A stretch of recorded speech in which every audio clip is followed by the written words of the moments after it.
The Nazis couldn't keep them apart. Herman Levinsky's only crime was that of being a Jew in Nazi Germany. For 30 of his 50 years, Herman had worked as a pharmacist in the city of Hamburg. He and his wife, Olga, lived 2 blocks from the pharmacy in a modest 6-room apartment. All their lives had been childless, and though they had not been blessed with offspring, they were blessed in another way. They were deeply in love and were one of the most devoted couples in all of Hamburg. During one of the first purges of Jews in Hamburg, when Hitler's reign of persecution and terror began, Herman went home to tell Olga of the heavy weight in his heart caused by the anguish of seeing a young Jewish couple arrested on the street outside the pharmacy. The couple had been friends of theirs, and it had made him ill just to watch and be unable to do anything about it. As he was about to put the key in the lock to his front door, he noticed that it was slightly ajar. Perhaps Olga had gone out for a moment to borrow something from a neighbor, he thought, as he went in and started to take off his coat and hat. But then he noticed that something seemed wrong. The apartment was cold. He frowned and went to the stove. The fire was out. It had been lighted that morning when he had left, and there had been plenty of coal. A sudden dread clutched at him like the chill in the apartment. With a pounding heart, he hurried out of the apartment and went down one flight to the door directly below their own. He rapped on it, and it opened a crack almost at once. It was Hans, one of his oldest friends, but Hans was not friendly then. "What do you want, Herman?" The sound of his voice was enough to shake him to the very marrow of his bones. "Have you seen Olga?" "We have been warned not to associate with you Jews. Go away." "But Hans, this is your old friend. Just because they have told you, go away." Stunned, Herman turned away from the door. He started to walk up to his apartment, hoping that perhaps Olga had just gone out and would not return in a short while. But Herman was not to enter that apartment again, that night or ever. The rumble of many trucks with their blood-curdling sirens could be heard everywhere outside. He heard, too, the sound of heavy boots approaching. Footsteps suddenly began to charge up the stairs.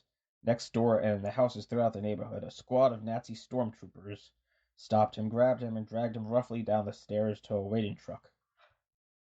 After many hours of an impossibly rough journey, he was let out of the truck and marched into a barracks. He was in a slave labor camp where he was to work all day and lie awake night after night for the next 2 years, dying 1,000 deaths. What made it worse for Herman than the arduous physical labor was the worry and uncertainty and fear of what had happened to his beloved wife, Olga. Gradually, the mild-mannered, gentle pharmacist became inured to the brutality of concentration camp life. Moreover, the physical labor had toughened him to the point where he could withstand anything, even a physical beating.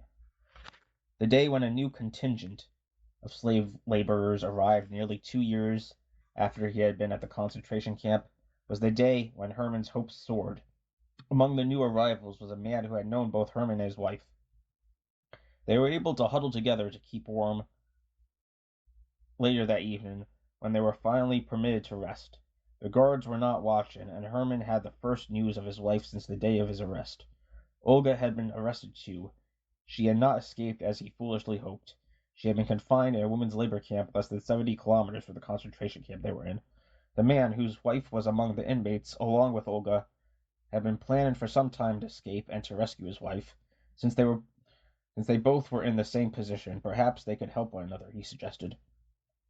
He now told Herman that he had deliberately arranged, by bribing a guard, to be sent to the Stalag, where Herman was. There were 2 reasons why he did this. The first was because he would be closer to his wife. The second was that Herman was a pharmacist and would know something about chemicals and perhaps would also know how to make explosives.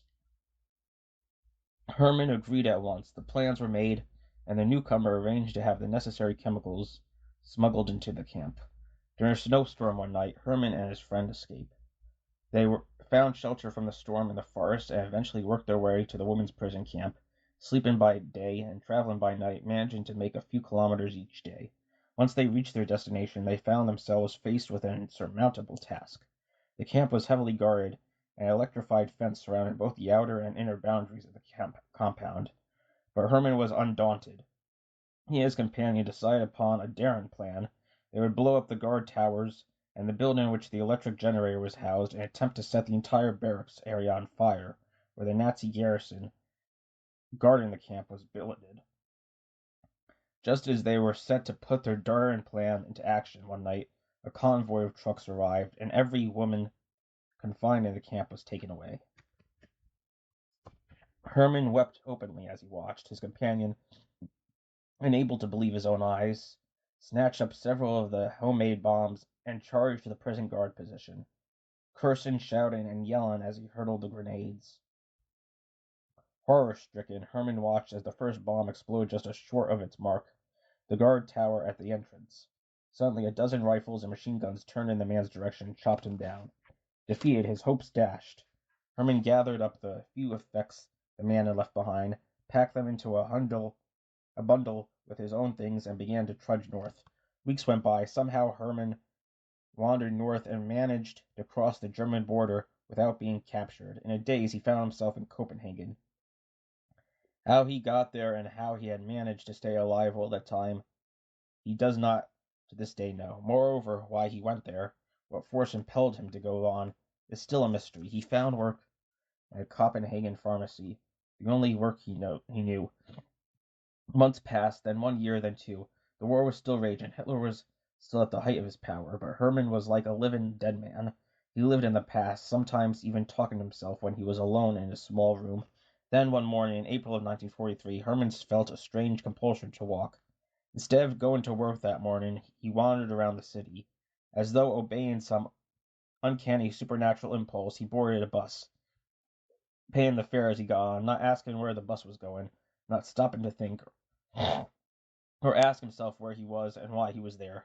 The bus was crowded, and Herman had to stand most of the way. He did not mind. His brain was clouded, his thoughts far away, as if in a fog. He disembarked at Gentofte, a city in the coast not too many kilometers north of Copenhagen. But why this city, this place in Denmark? Surely he did not expect to find Olga there, even if she had managed by some miracle to escape from the concentration camp. Surely, if Olga was to get away from Germany at all, she would head south, perhaps to Palestine, to the promised land she had so often talked about. It was early afternoon. There was a chill in the air, but Herman did not seem to mind. He was walking briskly through the streets, not aimlessly as he had so often walked before, but moving with a purpose, as though he knew where he was going. Then he found himself slowing down.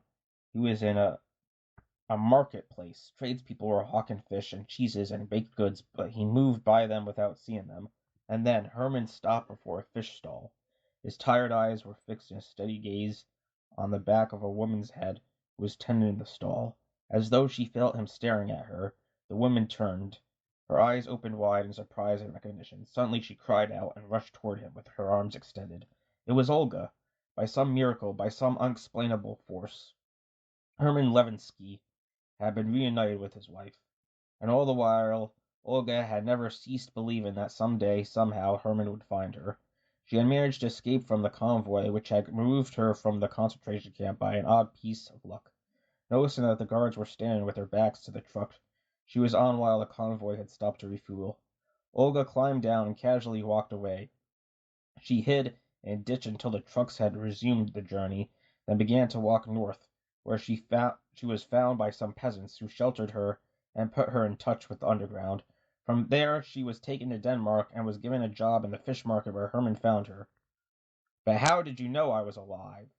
How did you know that I was here, in this city? Olga asked him again and again, to which Herman could only answer that he did not know. Today Herman and Olga Levinsky live in Tel Aviv, where they moved after the war.